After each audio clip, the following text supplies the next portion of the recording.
Aquesta tarda els veïns de Santa Coloma de Cervelló encara recollien els trossos de pins després de la gran ventada d'ahir. En aquesta casa, situada a la colònia Güell, va caure un arbre en el pati interior. Es tracta d'un pi que, a causa del fort vent, va impactar sobre aquest habitatge.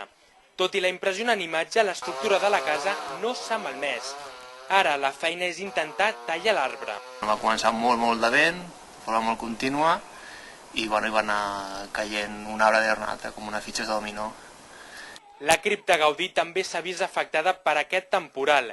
Desenes d'arbres situats als voltants d'aquest històric monument van caure ahir sobre les 11 del matí, tot enterrant literalment l'obra d'Antoni Gaudí. Un altre cas el trobem en aquesta residència d'avis, on part d'una taulada metàl·lica es va desplaçar uns metres fins a arribar a un pi.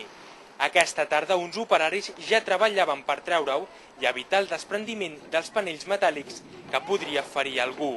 Doncs avui hem tret d'aquí al costat de la residència d'avis, hem tret tot un arbre, penso que deve tenir un metre de diàmetre de baix al tronc, i ara doncs treure aquí unes xapes perilloses que deuen haver caigut d'algun polígon. El pavelló poliesportiu de Santa Coloma de Cervelló ha quedat pràcticament destrossat. El vent va arrencar el sostre tot deixant aquesta impactant imatge. La Generalitat de Catalunya està estudiant declarar aquesta zona de catastròfica després de tots aquests fets.